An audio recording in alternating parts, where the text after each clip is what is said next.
Greetings, imagination connoisseurs. Once again, it is I, your Duke of Dope Discourse, Robert Meyer Burnett. I invite you to watch and listen to the Designing Hollywood podcast, brought to you by Martika Ibarra and the great, legendary Hollywood costume designer, Marilyn Vance. I am afforded the wonderful opportunity of co-hosting the show.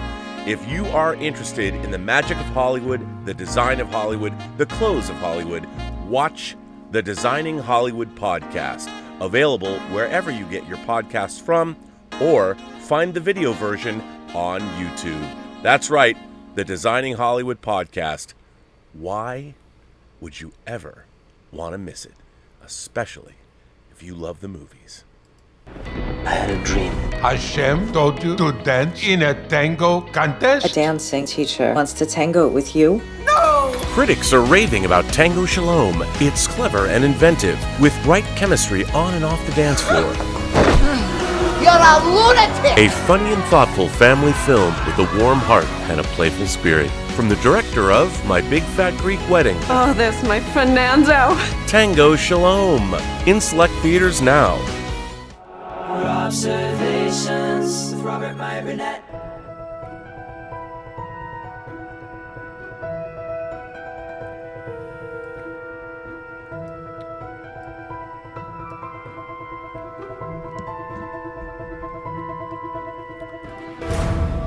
Well, greetings, imagination connoisseurs. Once again, it is I, your Duke of Dope Discourse, your master of fun and wonder, your viceroy of verisimilitude, your evangelist of the imagination, your sommelier of sci-fi and cinema, and, of course, your existential Robert Meyer Burnett. That would be, of course, me.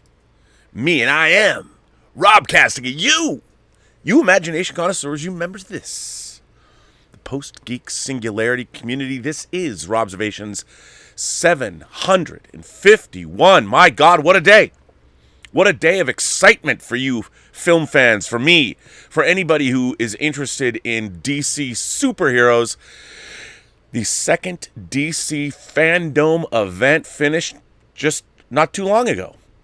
And it was a barn burner of excitement, especially if you love the movies. I'm going to concentrate on the film stuff. I mean, there was a lot of game stuff and comic stuff, a lot of stuff that was announced. And one of the things that I thought was interesting was Superman is no longer interested in truth, justice, and the American way.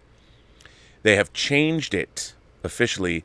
Superman now stands for truth, justice, and a better tomorrow. Which, you know what? I like. I think there's going to be a lot of people going, well, Rob, I mean, the American way it's like apple pie. You can't change it. Well, you know, I do think that when they change certain things to make the world a better place, something like that, Superman, who's now a global icon with superhero films traveling around the world, I think the idea of limiting what Superman is here to do for humanity, Superman is no longer simply an American icon. He is an icon to the world. And I love that. I love truth, justice, and a better tomorrow. I think that's a great slogan. So kudos to you, DC, and Jim Lee, and everybody who is responsible for that change. I wholeheartedly can get behind it. I have various iterations of Superman in this in the Robservatory. Christopher Reeve is right over there.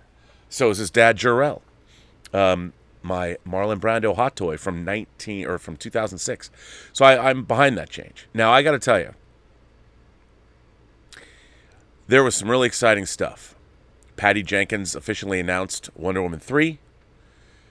We got to see behind-the-scenes footage of them making James Wan's Aquaman and the Lost Kingdom, Spider-Man, Shazam and the Fury of the Gods. Helen Mirren as a villainess? Come on. I mean, Kate Blanchett's Hela should come back and team up with Helen Mirren, and they should do a cross-universe crossover. It looks everything that we saw today, The Flash, come on, I got some chills. It all looks amazing. The new Aquaman movie, The Flash, you hear Michael Keaton's voiceover, come on, amazing. And then, of course, Matt Reeves bringing up the rear, but my God, in a grand fashion. The trailer for the Robert Pattinson Batman where Matt Reeves explained it's more of the Batman year one. Batman's been around for about a year or something, so he's not the older, grizzled Batman we know in Ben Affleck, or even a little bit of a younger Batman that we saw in Michael Keaton. And then, of course, Christopher Nolan's superlative Christian Bale iteration of the character. This is something new. And Matt Reeves even said in his comments, he said, look, we're going much more Batman year one, much more grounded even than the Christopher Nolan Batman films were. And I have to tell you, I thought the trailer was absolutely spectacular. I love the feel of it. It wasn't so much Seven, like the first trailer that we saw a year ago at DC Fandom. Because of COVID, it seems so strange to see two Batman trailers a year apart. But I think the movie does look terrific. I think Pattinson looks like a beast in the role. I mean, I'm not one of those people like, he's a sparkly vampire. It's like, no, Robert Pattinson has done some great work as an actor. He's worked with some amazing directors. I mean, just look at a movie like Good Times, Good Times. Look at his performance in that. Even David Cronenberg's Cosmopolis, which I don't think is a great movie. I think Pattinson is really good in it. I thought he was great in Tenet. So the idea that Pattinson somehow put that aside, the man looks like a beast in the role. I mean, he might not have bulked up, but as Batman, he looks ferocious. And it's certainly a different take. You can immediately see it's a different take. And listening to the fact that both Matt Reeves and Robert Pattinson themselves were talking about their approach to the character, and that he's going to be very different than what we've seen. And it looks like there's more of a horror element even to this. And Colin Farrell as the Penguin, my God. I was very, very taken by everything we saw, especially that Batman trailer. The Flash, Aquaman looks bonkers. I love the first Aquaman. I can't wait to see the new Aquaman. Even Shazam. The stuff happening in Shazam, Fury of the Gods, I'm all there for that. I have to say, everything we saw at DC Fandom really looked promising to me. And I was there for it. Loved it all. And I very excited to see all those movies. But when it was over, when Fandom was over and it ended after the Batman trailer, I started thinking about people like Martin Scorsese, who everyone is lamenting. They call it the death of cinema. And there's been a lot of talk, well, what does that mean? These movies are cinema. And of course they are. As a matter of fact, the craft, one of the things that struck me watching all of these, a lot of the videos where we saw a lot of behind the scenes stuff. Even on Batman, we saw a trailer, but we also saw a lot of footage of them actually making the movie. And it is very apparent that watching behind the scenes on Aquaman or Fury of the Gods or any of these things, how much creativity and work and joie de vivre go into making those things. I mean, for myself, I've been on the sets of movies like X-Men 2, Chronicles of Narnia, and for the longest time, Superman Returns, where I spent a year in Australia documenting the entire making of Superman Returns. And I can attest that while it is hard, difficult work, there's also a lot of fun to be had on movie sets making films. Despite the fact that, long hours and IATSE, hopefully the strike might be averted. News coming out seems to be good, that they might come up with some kind of a deal, so that's fantastic. But the idea that movies, they are cinema. Superhero movies, of course, are cinema. And you're seeing people working at the top of their game with the latest technology, and they're going to give us wonders, the likes of which we've never seen. But that said, I watched a strange thing hit me. I started thinking about what Scorsese said and what other filmmakers have been saying. And I'm seeing The Eternals, Tuesday, I think, which I'm deliriously excited to see. But I realized that there's so much stuff now. There's so many superhero movies. And I never thought we'd get an Eternals film. I never thought we're going to see the stirrings of a celestial who is gestating deep inside the earth, or if that's what indeed happens in the movie. I don't know, because I haven't seen it yet, but I think about the movies that I really love. The things that, the movies that made me want to make movies.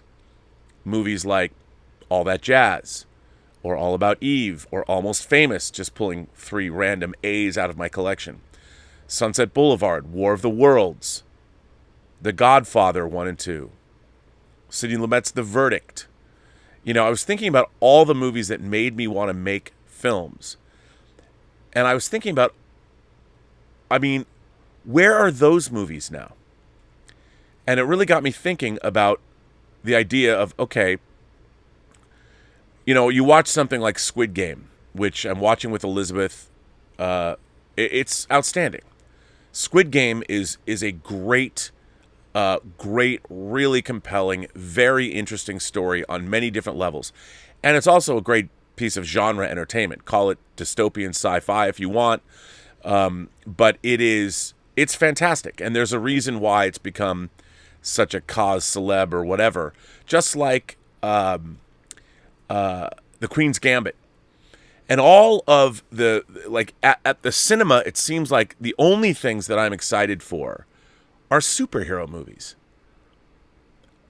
And or maybe science fiction thrillers. It's superhero movies or indie horror.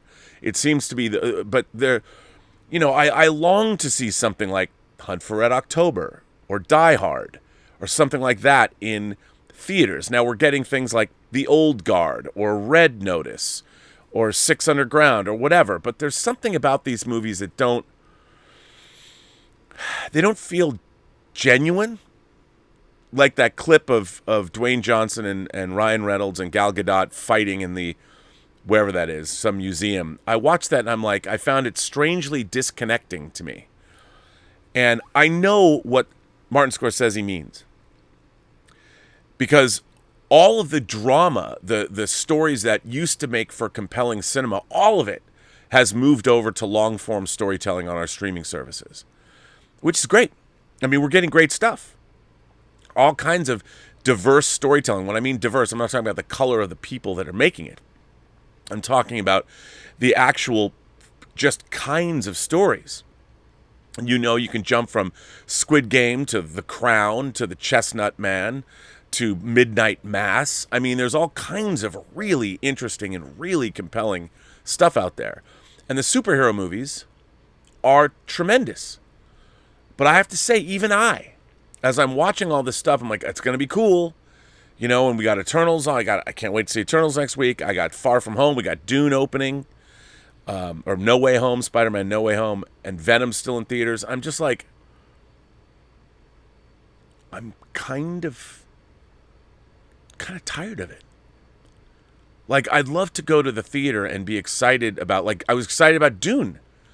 You know, a big literary adaptation. But the problem with that is, and by the way, it's an incredible experience. I'm seeing it again on Sunday the 24th, you know, in IMAX at the Chinese at 11:20 in the morning, I think, for Dave Hargrove, my friend Dave Hargrove's birthday.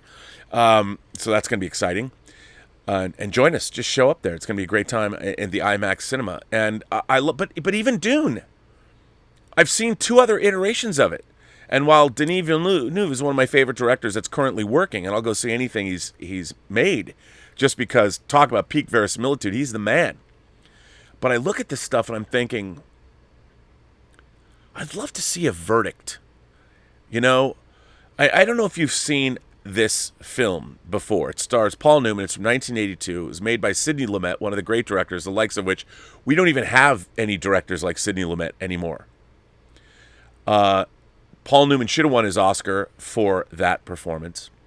It's about a burnt-out alcoholic lawyer who's at the end of his rope, who ends up in a medical malpractice case that he's probably never going to be able to win.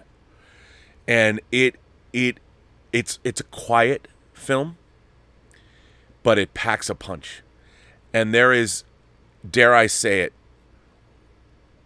if you haven't seen it, I don't want to ruin it for anybody, but there's a reveal in the film, and you'll know when it comes, that even now, I even think about that reveal, and I'm just like, oh man, like down in my, right now I'm having that whooshy thing that happens when you think about something, you know, like the I am your father. It's that, you know, when you felt that, I don't know if you did, but I did. First time I saw it, it's like, That's not true. That's impossible. You know, when you, that feeling, that and you always want that feeling. Like when something is revealed. I even had that feeling when I first read Watchmen, the comic book Watchmen, end of issue 11. I'm not some Republic serial villain, Dan. When Ozymandias reveals his plot and he says something to the effect of, "Do you think I would explain my master plan if you had any hope of stopping it from happening? I did it 38 minutes ago," or something. How, I don't know, the quote eludes me from the comic, but it's something along those lines. I got that whooshy feeling, that whole thing that goes from, it's that tingling thing, it goes all the way through your body. It's not like an orgasm, which is kind of like that, but it's an intellectual realization thing that becomes this physical manifestation through your body. That's what I live for, when a story does that to me. And when I read Watchmen, when I got to that point, and then you turn the page, and it's so great because you see Dan's face and you see Rorschach's face, and it kind of fades out, and you see there's the last panel on the last page, and it all goes to white, and that's the end of issue 11. I mean, come on now. That's what we live for. And there's a moment like that in The Verdict. And it happens to me every time I watch it. Even though I know it's coming. There's this, and it's not like, it's not Sturm and Drang. It's not like that. It's just, it's, you know, you get this point, you're like, oh my God. And when it happens, I know it works every time. Whenever I watch that movie, whenever I put on that movie, I'm like, oh my God, I love this movie so much, because it's just a character study. And Paul Newman is so good in it. And all the actors, peak verisimilitude. I mean, every shot in that movie, my God, I don't even think filmmakers, with the exception of maybe like David Fincher. By the way, I'm going to show this tomorrow. Volume 2, Social Network, 4K. And goddamn, does it look good. Ooh, it looks good. But anyway, you know, those are the kind of things you want from movies, man. And I miss it. I love my superhero movies because I've been a fan of, and that's why, you know, I love the Marvel Cinematic Universe. I love what they're doing because it's like one ongoing concern. I don't get tired. It's not that I get tired of it. But when I was watching all this DC fandom stuff, and it's all beautifully made, and it's all going to be awesome. The Batman looks like kick-ass. I can't believe I'm still excited to see a new iteration of Batman. But here we are. And hearing Michael Keaton's voice chills, man. And what a great way to end it with Ezra Miller about to whip off the tarp off the Batmobile. And it was witty, very funny. And Andy Muschietti coming off of the success of It 1 and 2. I mean, what's not to love? I'm excited to see all this stuff, but I really want to go to the movies again, and I want to see The Verdict, or I want to see Bob Fosse's All That Jazz. Bob Fosse could never get All That Jazz made. Hell, he couldn't get Cabaret made. To be honest, one of the things I'm most excited to see now is I want to see Spielberg's West Side Story, if only because I love Steven Spielberg, and West Side Story is one of my favorite musicals of all time, and I love the movie. I've seen it in 70 millimeter like 6 times. I never get tired of West Side Story. The new one looks fantastic, but again, it's something I've already seen. It's a remake. And I love movies so much. I've been going through stuff, and there's so much great stuff out there. But I really, I just want to see something new. Something. I mean, are we ever going to go to the cinema and see something like The Verdict? Because, even though it's a quiet movie, there's not a lot of spectacle, there's a lot of emotional spectacle, but it still was great to see that kind of a story up on a big screen. Even a movie like The Verdict is a grand entertainment. Or you know what else? Tootsie. It's another movie that came out in 1982 that I love. I love Tootsie. Humor that's character-based. So good. And I know we live in a different world. Things change. Movie tastes have changed. And now movies are made for global audiences. So it's not like a studio is going to be like, well, Rob, you know what? I think we're going to make The Verdict 2. I don't mean like a sequel, but something like The Verdict. A studio is just never going to do that again. Why? I mean, even Blumhouse. I have all kinds of love for Blumhouse, by the way. Kudos to them. Halloween Kills is burning up. They're going to make like $50 million off Halloween Kills this weekend. Good for Blumhouse. You know, they've been doing some really innovative stuff, but even Jason Blum has said that he would never make Whiplash again. Whiplash won an Academy Award for J.K. Simmons. Whiplash, a movie that, my God, what a great movie that is. I love Whiplash. The man who financed and produced it, Jason Blum, who I admire for doing what he's done. I know some people might think he's the Antichrist. I've never met him. But, I mean, he made theatrical releases that are made for $5 million, between $5 and $20 million. Jason Blum has made them viable at the box office. And that's a feat. And that's something to be admired. I don't know the man personally. I'd love to work for him one day. But that's an incredible thing. But even he, probably the best movie he's produced to date, Whiplash, he wouldn't even make that again. Think about that. I mean, anyone who's watched Whiplash, it's such a great movie. And Jason Blum has publicly said, after it won an Academy Award, I'd never make that movie again. And, you know, as much as I got all excited about everything they showed at DC Fandom, I mean, I have to tell you, watching James Wan, you know, coming off, James Wan is a filmmaker I totally admire because he'll go make Aquaman that makes $1 billion, and then he turns around and uses his clout to make Malignant. God bless you, James Wan. Malignant, by the way, bravo on Malignant. I knew what you were doing, and I think you did it in grand fashion, and good for you. You could have done anything you wanted, and you made Malignant. If anybody is questioning the credibility or the integrity of a filmmaker, I point to James Wan as the man who has been killing it for 20 years. Good for you, sir. Not only that, he's a really nice guy. And boy, is that I you know, watching his joy being reunited with Jason Momoa and everybody he brings. He's got his own company of players, bringing them back onto the set of Aquaman and the Lost Kingdom. I mean, that movie looks like it's going to be bonkers as well. So, incredible. By the way, I want to, as an aside, I just want, well, I'll talk about this in a minute. But, you know, it just makes me wonder. I'm thinking about cinematic entertainment and where we're at. And the fact that the studios are only making... Luckily, what's really interesting is, I would say that the interesting thing about all of these large genre movies is they are being made now by auteurs. Aquaman is an auteurist vision. It is James Wan. Do you think do you think a studio head would be like, yeah, we're going to put... It's got an octopus playing the drums right out of the comics. I mean, that movie was goofy as fuck. I mean, it was, and I loved every minute of it. It was a throwback to a bygone age of Ray Harryhausen fantasy films. I loved everything about Aquaman. I couldn't believe it. I couldn't believe that I was watching this bonkers fantasy film, and it looks like he's embracing that. And then also, you know, Patty Jenkins' Wonder Woman 84, I thought was a complete misfire, but it was at least another auteurist vision. Andy Muschietti doing Flash, another auteur. You know, a guy coming on, and I think it's really great. James Gunn doing Guardians of the Galaxy 3 after The Suicide Squad, which I really loved. And The Peacemaker looks, again, an auteurist vision. And the fact that we are now, our auteurs are making superhero films and big-budget fantasy epics.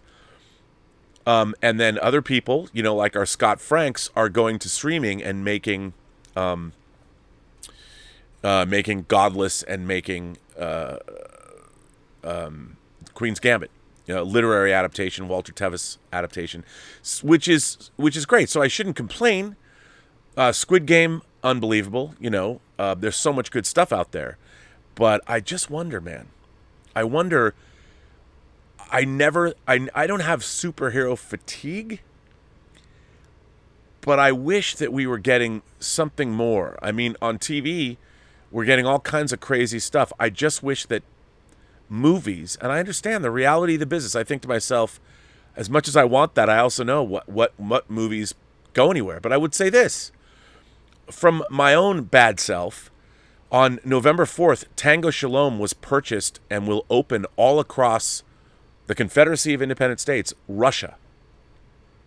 I don't know how well it's going to do, but our little independent movie that could, Tango Shalom, is opening all across. It was our first foreign sale. It's going to be opening all across Europe as well, and in Israel, obviously.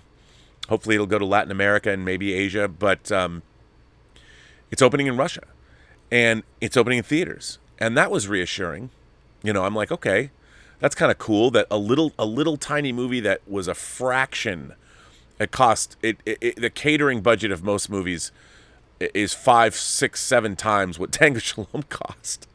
But still, yeah, it's a very low budget film. But to see it going elsewhere, something I produced and edited and post supervised and VFX supervised, that's very, very gratifying. But I just couldn't shake. I'm right now. I'm still lamenting the fact that the movies that I loved. I mean, even I love Cameron Crowe's Jerry Maguire, and I especially love Almost Famous. Would those movies get made today? Could Cameron Crowe make 2 movies that are beloved? One of those movies came out in the first Columbia Classics box set. And I'm just, how much of our culture are we losing because of people are demanding IPs? Where's our new culture? The studio should have a mandate. I think that again, I know it ain't show friends, it's show business. I get it. But it would be great if even to have up-and-coming filmmaker programs. I mean, you have Chloe Zhao making Nomadland, and then she makes Eternals, which I can't wait for, but it's still like the world needed a Nomadland. The world needed Moonlight or 12 Years a Slave. And I mean, these are different kinds of movies that studios are putting out, but my God, would David Fincher have even been able to make The Social Network, which I think is one of the most wildly entertaining and rewatchable movies of the last 20 years. I love The Social Network, and now I have it in 4K.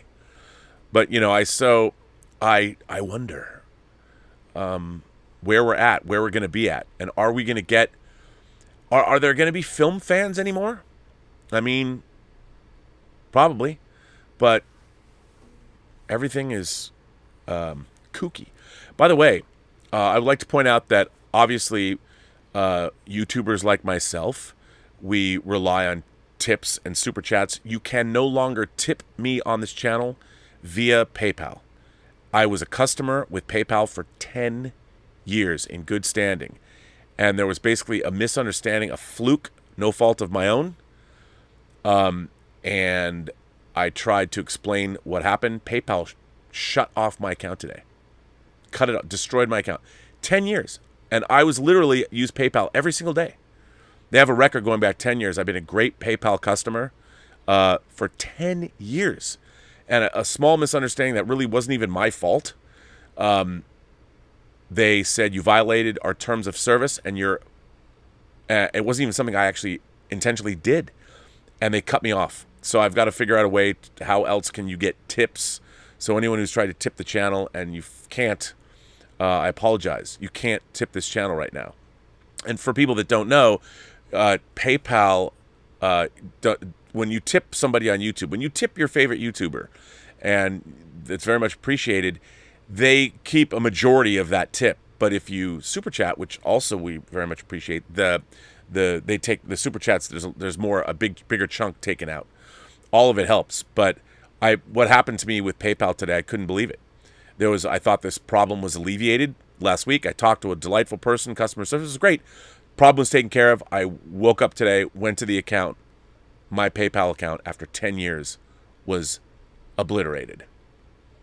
And I am beyond furious because I use my PayPal account for so many other things. So if anyone has any ideas for me, Apple Pay, Stripe, whatever, fuck PayPal. And what was really disconcerting about it is I have 10 years of being a customer. And literally, since I started this channel, I use PayPal every single day. And they obliterated my account. No appeals, just gone. And I'm shocked by this. But I shouldn't be shocked because this is our modern age. And it's amazing. When they do that, there's money in my PayPal account. I can't get it out. They will send it to me in 180 days. Because that's, I guess, part of their process. 180 days. Unbelievable. 10 years of being a good customer. 10 years. Shouldn't be surprised by this. 12 years of being a good customer at my storage locker place, and look what happened then. Anyway, let's see what you guys have to say, because you have a lot to say. And the first person up today, the first letter I want to read is from Jason Webster. Jason Webster. I hope yourself and the wonderful members of the Post-Geek Singularity have sailed effortlessly through another week. It has been a while since my last letter. The reason has been I have dived into a position with my new employer, a change management company. Now that I have settled into the position, I have time to return to sending letters to Robservations. Ooh, this is good. Over the last 20 years, we've seen foreign cinema really come of age, as budgets and levels of sophistication in storytelling have increased, where emphasis has been put into crafting stories that are timeless and explore complex themes and topics. We've also seen greater diversity of films within numerous genres. French cinema has given us movies such as Amélie, Brotherhood of the Wolf, The Untouchables, Declaration of War, Rust and Bone, Blue is the Warmest Color, and Elle. Spanish cinema with The Sea Inside, Guillermo del Toro's Pan's Labyrinth, Pedro Almodovar's Volver, I can never pronounce Jaime Peguero's Wreck, and Jay Bayona's Orphanage, which are both great. Asian cinema has really grown in these respects as well. The film industries in Japan, South Korea, and China have contributed some of the best films of the last 20 years. Certainly, South Korea has exhibited a growth in budgets and narrative complexities with films that are either equal or better of their Hollywood counterparts. The list of films to be held in such regard include My Sassy Girl, Phone, A Tale of Two Sisters, Windstruck, Red Shoes, Lady Vengeance, Duelist, Thirst, Bedeviled, The Man from Nowhere, Sunny, War of the Arrows, Masquerade, The Thieves, Cold Eyes, Royal Tailor, The Admiral, Roaring Currents, Assassination, The Handmaiden, The Wailing, Train to Busan, The Villainous. I have a lot of these on Blu-ray. Heart Blackened, Default, Innocent Witness, Parasite, The Best Clawing at Straws, Recalled, and Midnight. This year saw South Korean cinema release their debut foray into science fiction in Space Sweepers, which, by the way, I totally dug. Over this period, Japan cinema has ridden the new wave of popularity of J-horror films such as Ringu and Dark Water, and Takashi Miike's Audition, One Missed Call, and Over Your Dead Body. In amongst these films have been provoking, strikingly beautiful, and poignant films such as Kenji Fukusaku's Battle Royale, Yamada's Twilight Samurai, Yamashita's Linda Linda, Tanada's Moon and Cherry, Kiyoshi Kurosawa's Tokyo Sonata, Takeda's Departures, and Science Sono's Love Exposure, Anti-Porno, and Red Post on Escher Street, and many, many, many more. All of this leads to my question for you, Robert. If given the opportunity and you had access to the budget and resources required, what foreign film would you consider undertaking an adaptation of as a director? To yourself and the Post-Geek Singularity, enjoy the remainder of the week and have lined up a carefree weekend full of color, wonder, fun, and adventure.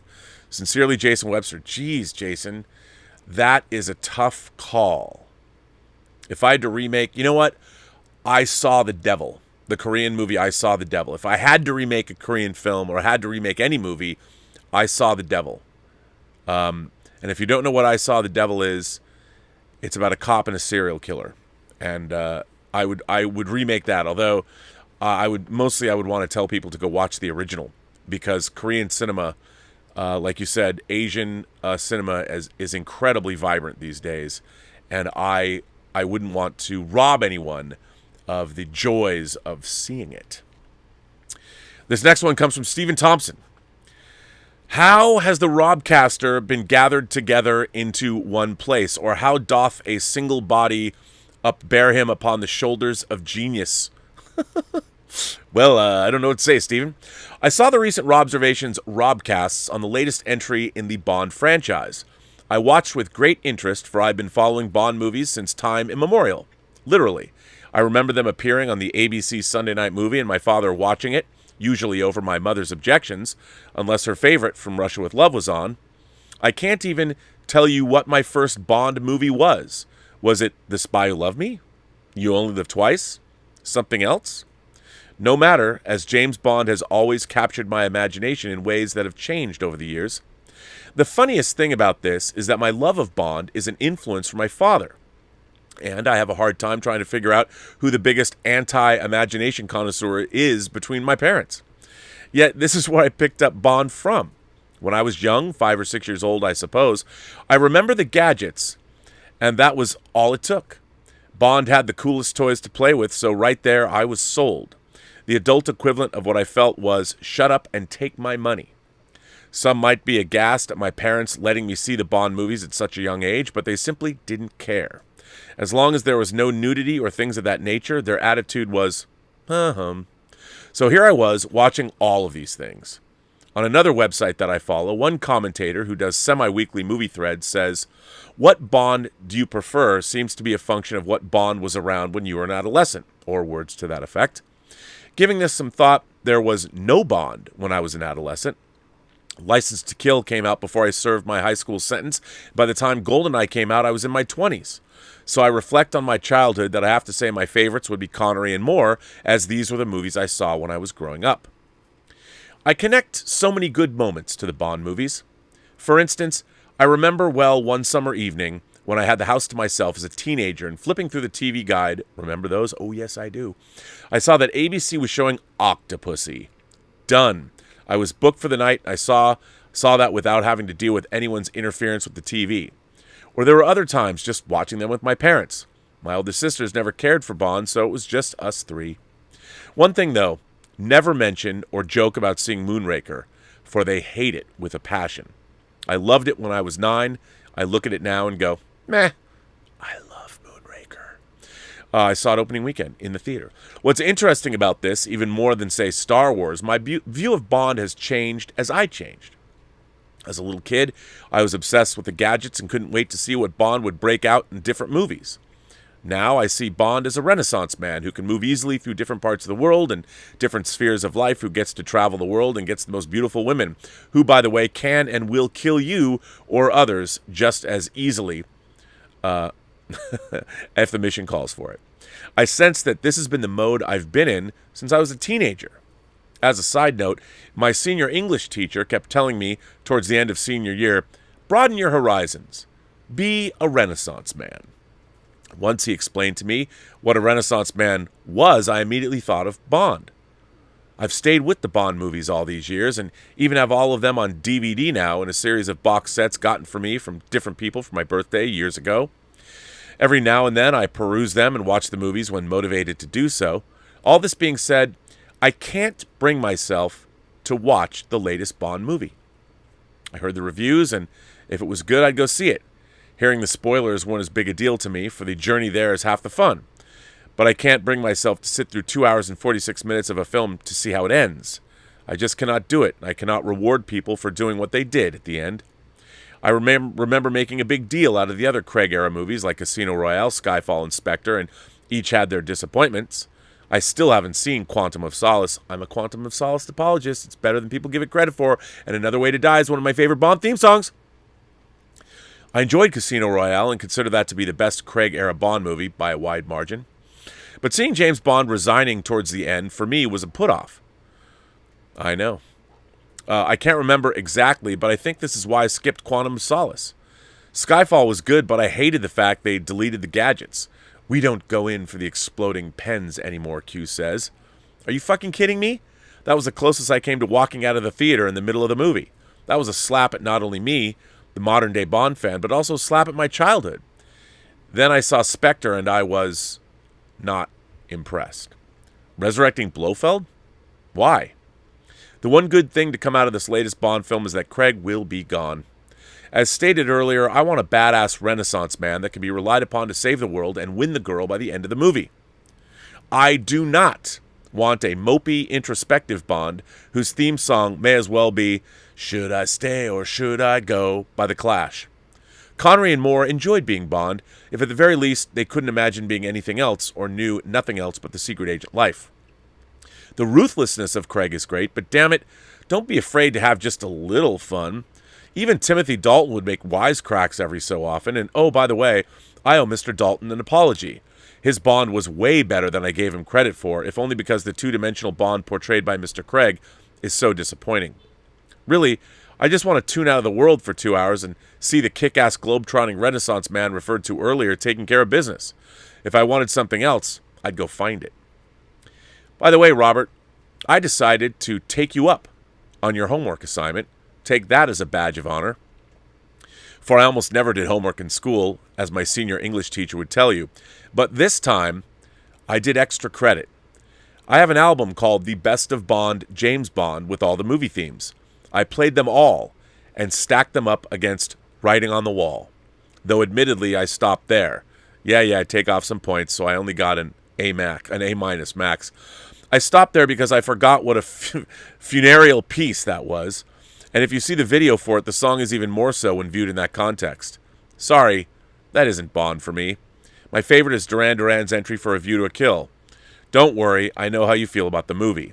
The theme song should fire you up, some way, somehow, for what you're about to see.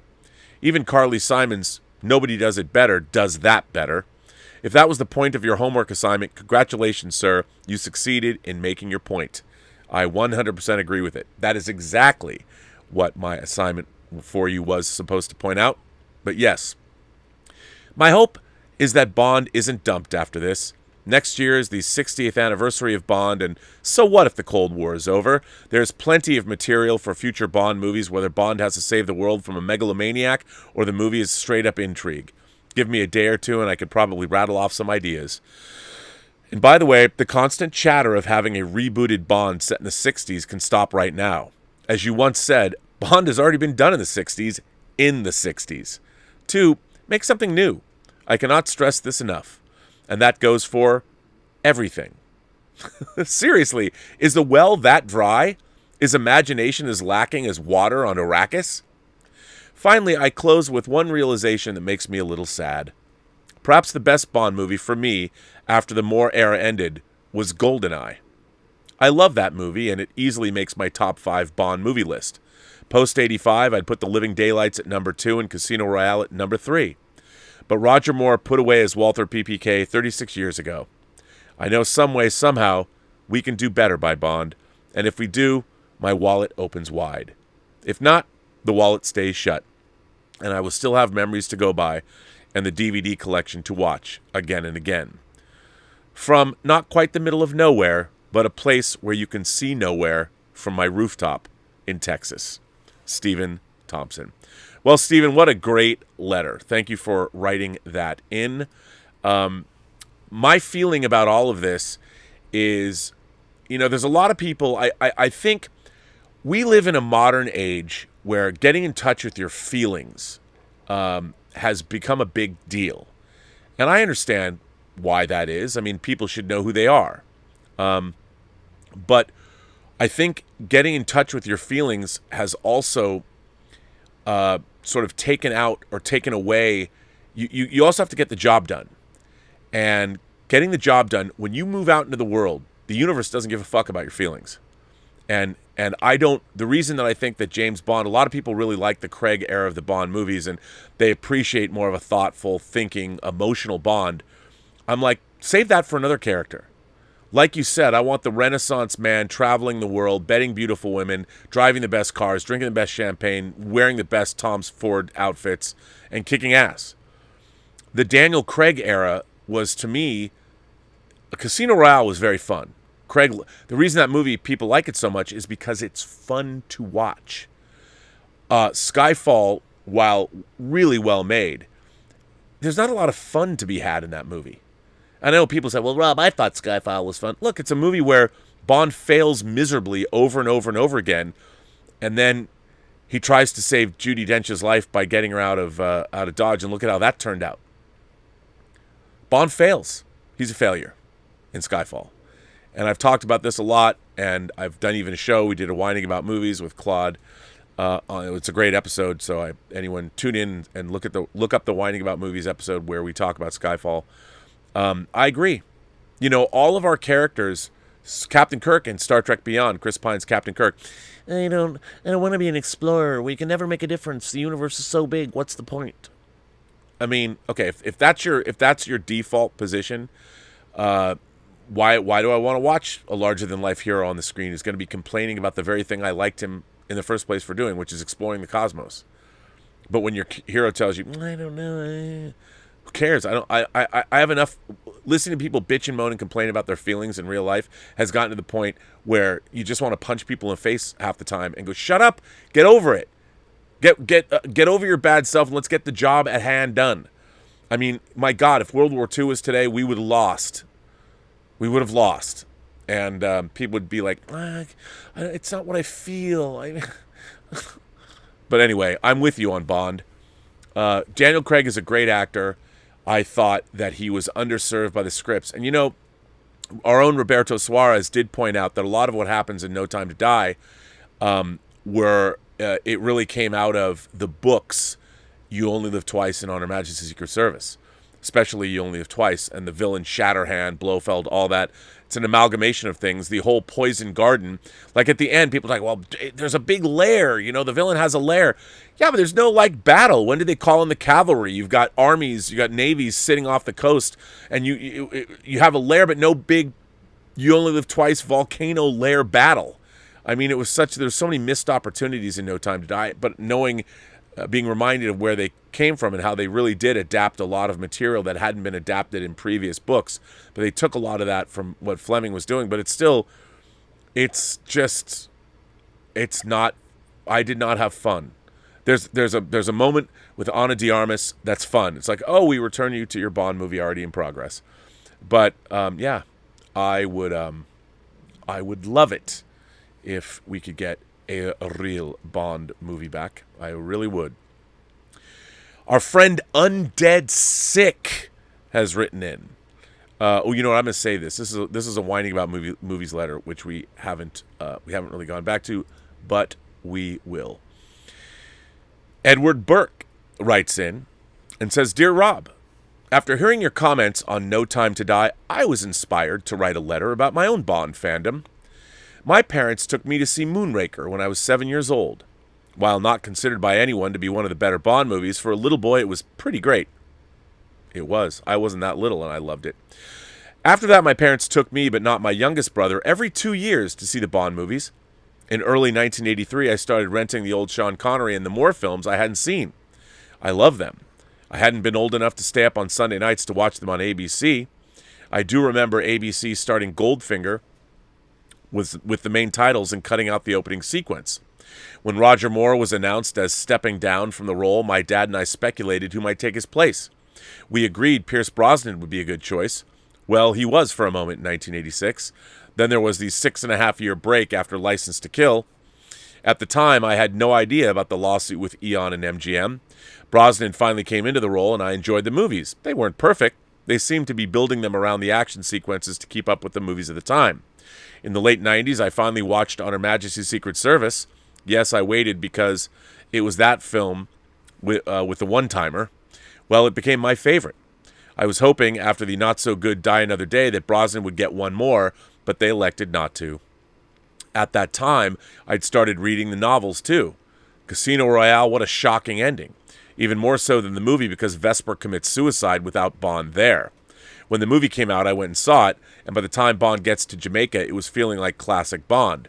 Sexiness, sarcasm, etc. I felt the same about that movie as you have. But they never got back to that, though. I liked Quantum of Solace and Skyfall, but after each of those 3 films, I was expecting the next one to get back to a more traditional experience. Instead, after 3 more years, I got Spectre. I knew months in advance about the incredible dumb Blonde and Blofeld are stepbrothers thing. I waited a week or so to see the movie. I hated it, of course. The Blofeld thing fell flat. Even Craig seems to have no reaction when he's being taunted. The romance, well, we are told there is one, but I didn't see it. I saw it in On Her Majesty's Secret Service. I saw it in Casino Royale, but not here. She made so little impression on me that 90% of the time since it came out, I can't remember her name.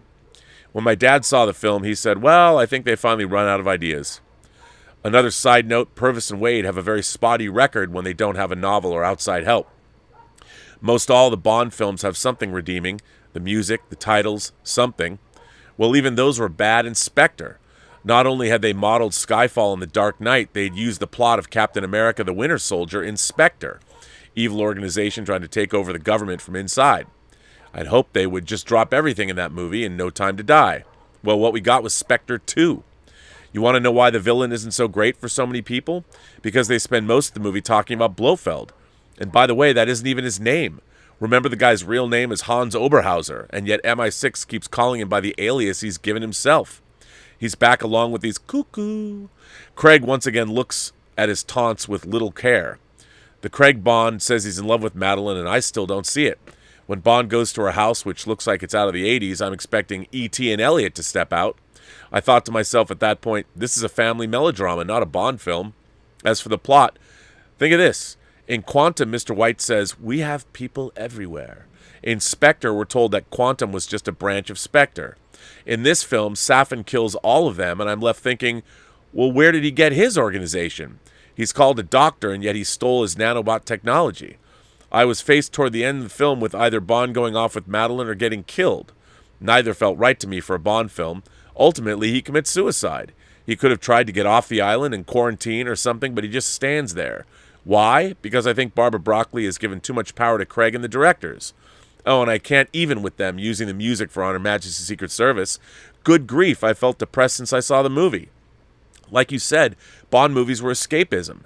An old friend with an adventure every 2 years. Now I'd like to forget the Craig films ever happened. Much like with Star Wars. Well, I guess I have the old ones. I certainly don't have faith in the new ones. At least, with those sequels, it didn't hurt as much because I never thought they should be made anyway. The story was over. I feel like maybe the people that like No Time to Die are younger, and the Craig films have been their thing. Although I never see younger people in a Bond audience. Anyway, thanks for your time, your enthusiasm, and great work. Take care, Rob. Well, again, Edward, you and I park our shuttlecrafts in the same shuttle bay, especially when it comes to Bond. I mean, Bond was an escapist character, and a lot of people will say, well, the Fleming portrayal of Bond was a little bit more gritty and down to earth, and I agree with that. But again, Bond is escapist entertainment, and it's something that I feel that the Craig era really missed out on, and there's a number of things that made no sense to me. That it all had to be connected, which is weird, and Spectre, they never really did anything. I mean, I understand that in Quantum of Solace, Quantum is trying to take over a water supply, which isn't a bad idea, and it's interesting. But so in Spectre, they're just trying to steal intelligence. But remember when Spectre wanted to steal 2 nuclear weapons and bribe the West for money? I mean, I liked, because you got to see them steal nuclear weapons. You got to see Spectre do something, do something proactive. And they had a great plot in Thunderball, and it was a pretty cockamamie thing that happened. But my God, they had to replace a pilot and land a British bomber in the ocean and then steal I mean, that was cool stuff. That was what you want to see in a Bond movie. And I feel like that from Skyfall on, I mean, Quantum of Solace has the Tosca scene at the opera, which is arguably one of the great scenes in any Bond movie. I mean, the ending gets a little goofy, and we all know it was written during the writer's strike, so they couldn't refine the script. But I'll tell you, there's a lot in Quantum of Solace that I really love. Don't like the credits. They jettisoned Daniel Kleinman for a movie, which they shouldn't have done. I understand that Mark Forrester brought in his friends from a German company to do those titles, and I still love Another Way to Die. And I think a lot of people that like Craig, they grew up with Craig, so they like Craig, but they don't even know what it's like. They don't know the joys of that kind of escapism. Kids today, they can't even. Oh, Bond really is a sexist, misogynist dinosaur. I can't watch these movies. I mean, what can you say? They're not wrong. But that's a great letter, and I want to thank you for sending it in. Let's see. Rhett Proctor writes in and says, hey, Rob, I had my letter all typed out and I lost it. I don't know if it went through and I forgot to save my work. I'll try and make it a little shorter. I was wondering how you've liked Johnny Lawrence's arc in Cobra Kai. He went from the Valley's #1 bully to possibly its savior. I'll admit the rivalry between him and Daniel was getting old. They're friends 1 minute and then they're fighting the next. It took their ex-girlfriend Ali to make them get along with each other. Allie, pardon me. And I'm honestly curious how long this team-up will last. My theory is they will lose because the show's been renewed for a 5th season. I believe the show can only go so far. Thanks, Rob, and have a great day. P.S. Bite like an eagle. Well, I have to tell you, I think Cobra Kai is one of the great reboot stories of all time. Or it's not a reboot, it's an extension. It's a sequel series 30 years after the fact, and I think it's a marvelous show because the people that are making it really love and respect the source material, and that's shown season after season after season. And it's what you want. My God, Cobra Kai, bring it on. And I think they've done a wonderful job. I think the show is wonderful. I think people really do love it, and we're lucky to have it. It's a marvelous show, and I wish that Star Trek was treated like it. I know nobody wants to hear that. Omar94 writes in, hi Rob, moderators in the Post-Geek Singularity. Since you recently saw Dune before it comes out in less than 2 weeks, I noticed how for film fans there are advanced screenings. I know there are press screenings which you've gone to and others like John Campea go to, but for film fans there are advanced screenings as you can see a movie before it comes out in theaters nationwide. The only advanced screening I've been to was for Bumblebee. I remember seeing there was an advanced screening for the movie at the AMC Theater near where I live a few weeks before the movie came out in theaters nationwide.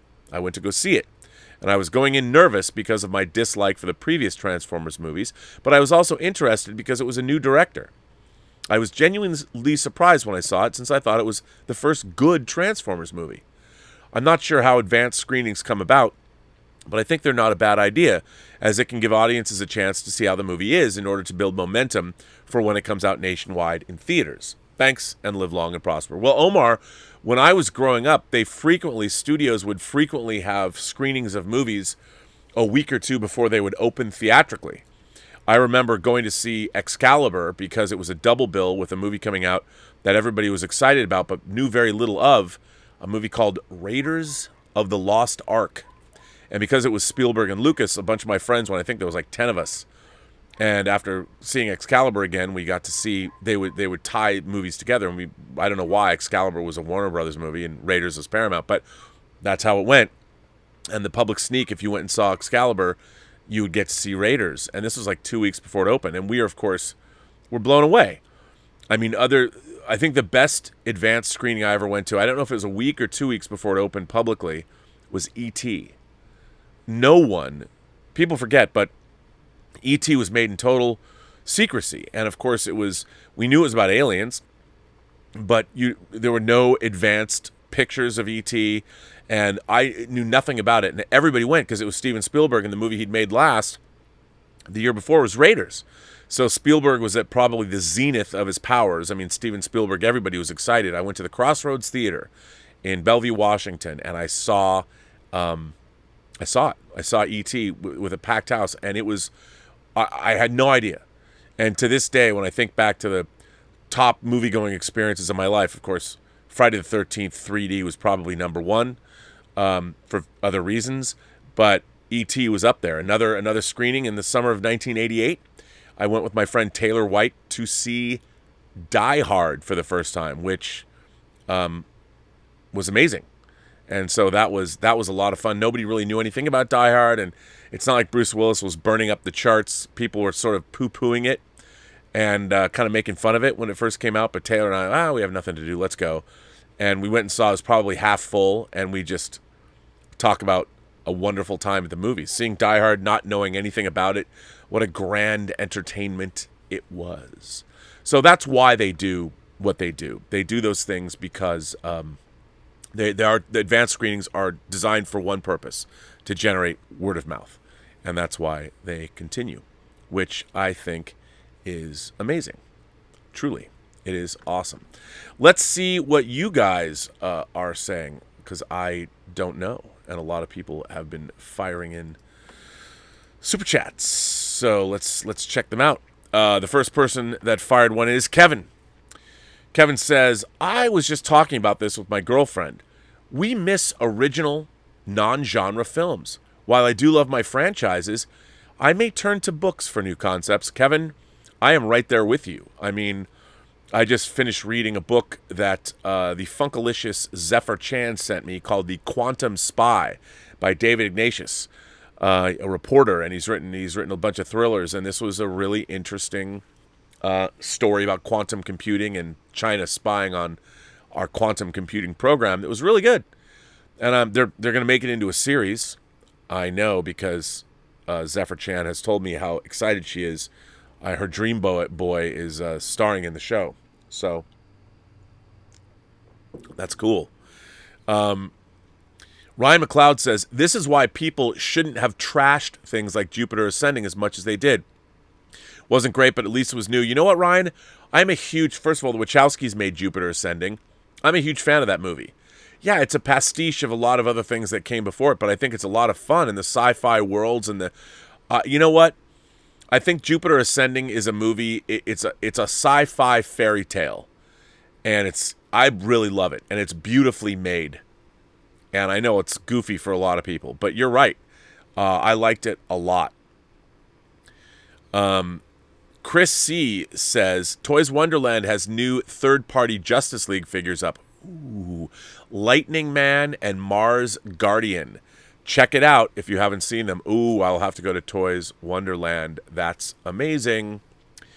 Michael Strathmore says, I hear you regarding movies. I saw loads at TIFF this year. Look for Joaquin Tier's The Worst Person in the World. It's the best film I've seen this year. Ooh, that's good to hear, Michael. And thanks for supporting the channel. That's exciting.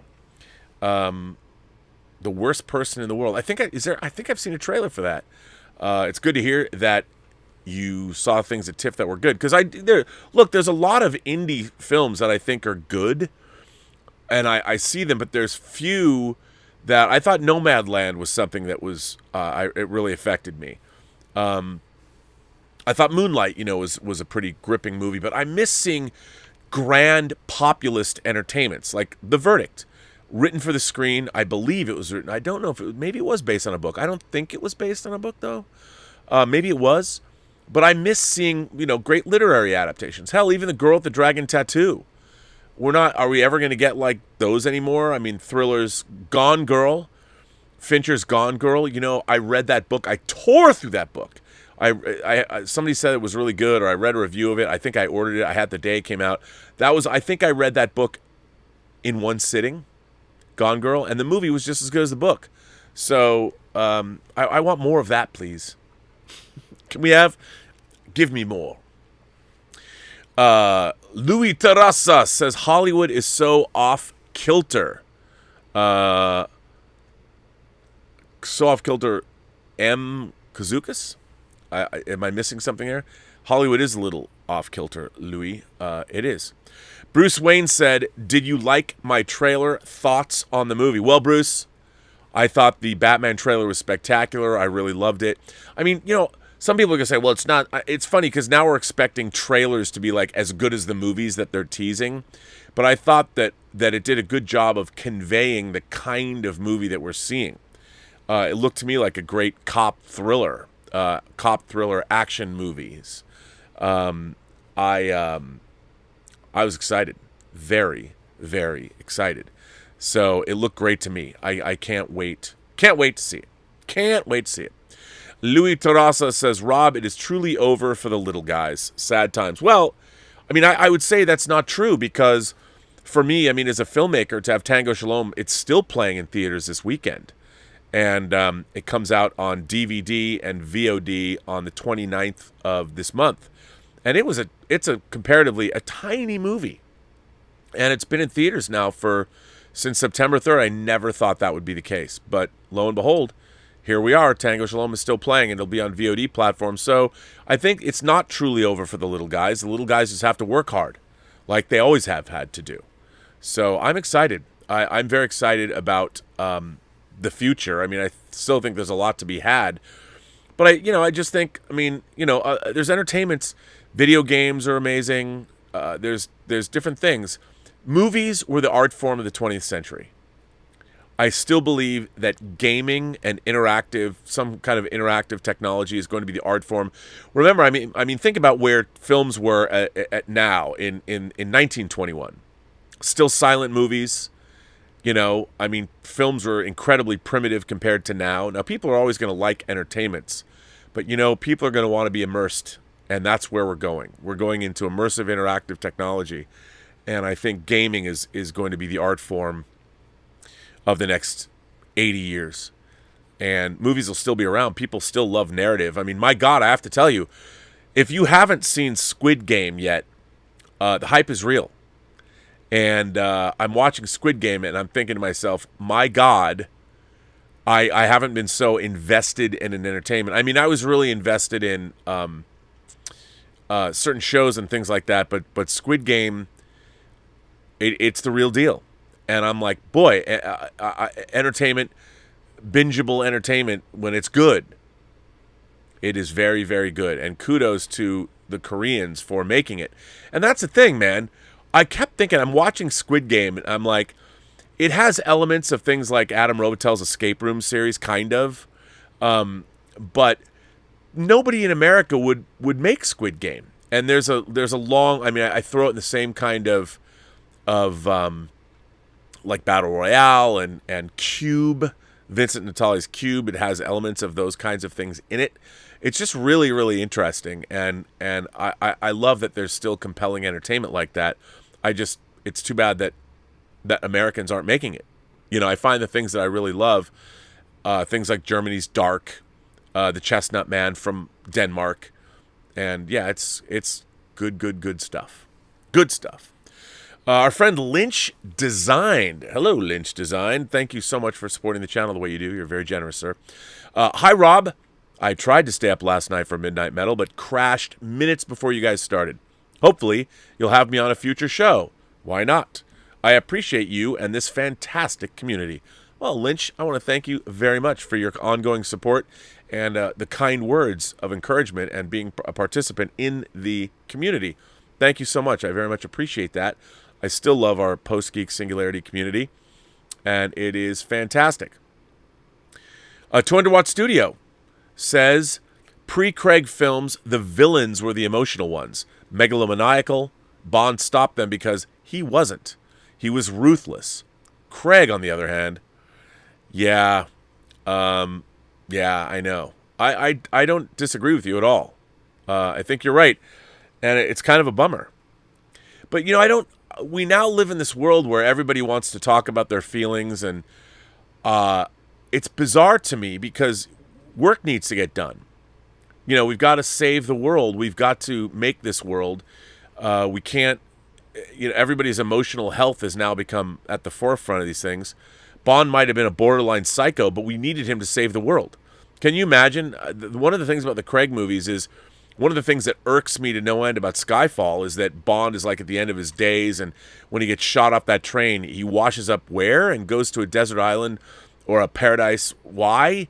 And doesn't get the job done because he understands. I mean, Bond would understand dispassionately what Judi Dench was trying to do, and of course he does say, you should have trusted me to finish the mission. But you know, she probably should have. But I felt that was pretty contrived. Bond would have come back to finish the mission. He wouldn't just play drinking games in a beach bar until like MI6 was attacked. It made no sense. It was such a weird choice. But I get it. I mean, I know what you're saying. Halo Acevedo is here, and Halo says, I really thought today was going to be the day when DC announced Henry Cavill back as Superman. I'm beginning to feel like it's really over. I think it very well might be.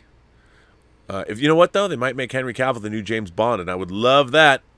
But yeah, I don't know. I mean, I don't know why they don't bring Superman back. Truth, justice, and a better tomorrow. I like that. Bring back Henry Cavill needs another movie. Brendan Sheehy. Hello, Brendan. Good to see you. Thanks for the super chat. Rob, the new Batman trailer gave me strong vibes of the Alex Proyas classic, The Crow. Like the gritty but stylish, pulpy 90s aesthetic. Totally agree. I think The Crow is one of the very finest comic book adaptations. It's not from DC or Marvel, but it is a great adaptation of the comic, and I love The Crow. Love The Crow. I think it's great. 200 Watt Studio sends in a super chat and says, funny thing is, Americans wouldn't make Squid Game.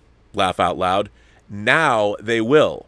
Once they know it makes money, They will try it because it's not a gamble. Well, that's the problem with Hollywood now, is nobody will gamble on something. Gabe Bologna, who directed Tango Shalom, has the rights to William Faulkner, his Pulitzer Prize-winning book, A Fable. And it is sort of an alternate, it's kind of a dreamy version of World War I where the story takes place. It has elements of horror and things in it. And a lot of people wouldn't want to make something like that, even though it's definitely going to win an Oscar when it gets made. But that's something I'm involved with that I really would love to produce. It'd be very difficult to get it produced, even though it's based on a Pulitzer Prize-winning novel. But we'll see. Maybe it'll be our follow-up to Tango Shalom. It's really hard. I hate. What does hate mean? It's hope and hate. I hate. Is that what that is? I don't know. But let's see. Squid Game, what I love about movies like Squid Game is it comes out of the Korean sensibility. I feel that when I watch some of the great Korean movies, whether it's Memories of Murder or I'm watching I Saw the Devil or The Handmaiden, that what I love about these movies is they're bringing a sensibility that is clearly from the place of origin of the films. And I love that. I remember seeing the Girl with the Dragon Tattoo with Noomi Rapace, the first long version, which I loved. I liked it better than the David Fincher version. I thought it did a better job of telling the story. And I loved it because it was from Sweden, and everything was different about it. And I love that. And I think what's really interesting is, unfortunately, American product, as we export our comic book movies to the world, and make no mistake, I love the Marvel Cinematic Universe, can't wait to see Eternals, but there's a reason why Squid Game resonated with people around the world. Because it was great, and it was a particular sensibility, and it came from an imagination that I don't think we have anymore in America. And God bless the Koreans for making it. And I'm a big fan of somebody. Our friend brought up things like Train to Busan, which I loved. And there is a lot of great Korean cinema, and Squid Game is just one in a long line of great Korean entertainment. And I find myself being drawn there, and I think that's I think it's great. I think that's amazing. Rhett Proctor says the Flash trailer was great, but the Batman trailer was on another level. I wasn't sure on Robert Pattinson at first, but he won me over. I also liked the Black Adam teaser trailer. Yeah, I forgot to mention that. Yeah, the Black Adam teaser trailer looked pretty cool. I mean, I really did like to see what he did to that poor guy. That was cool. But again, I'd have to wait and see more.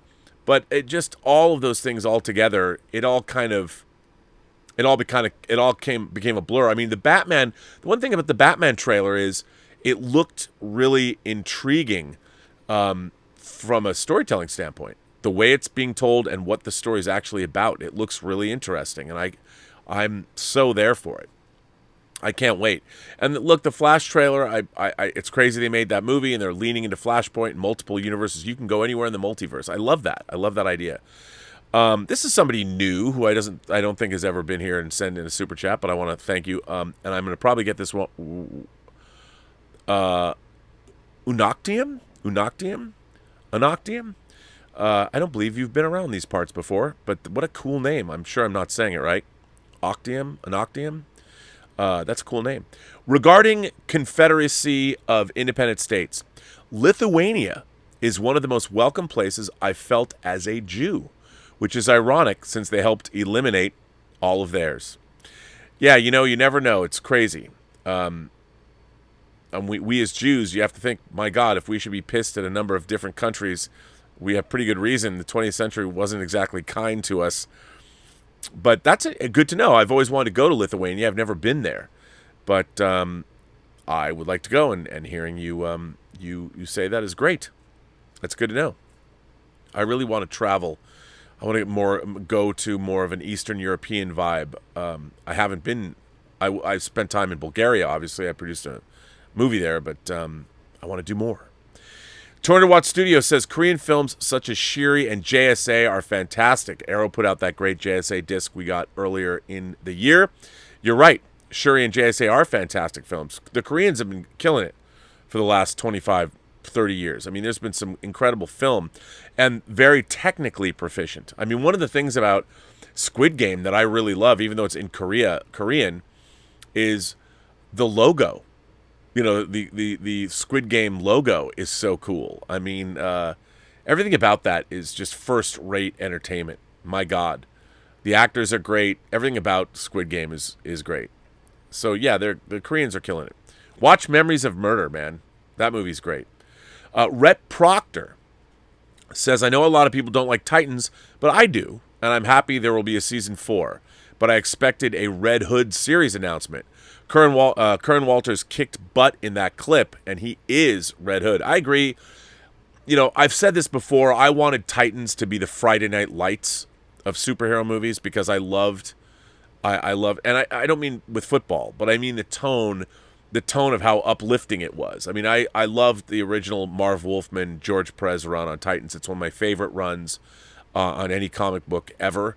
And I wanted that. When I say Friday Night Lights, a lot of people are like, well, Rob, I don't understand. What would that be like?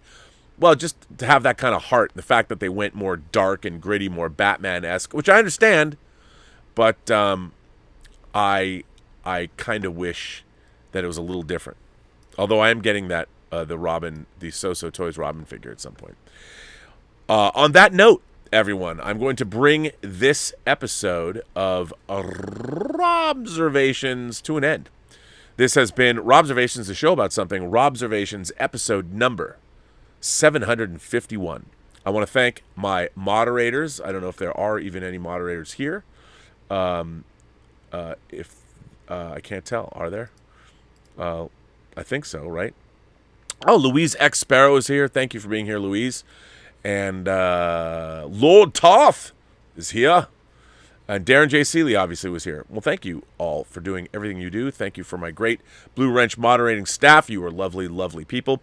By the way, if you are a member of the channel, if you become a member of the channel, you will, next week, we will have our weekly, well, it's bi-weekly. It'll be 3 weeks since we had one, but we have our Zoom calls on Saturday, where we hang out and everybody gets to chat with each other and me, and you can ask questions or whatever, and it's a lot of fun. So that'll be next week for those of you who support the channel via memberships. So thank you for that. I very much appreciate that. And thanks for everybody who has been here. Anoctium, if I get it, says, you walk through Lithuanian towns and the tour guide says this town was once 95% Jewish.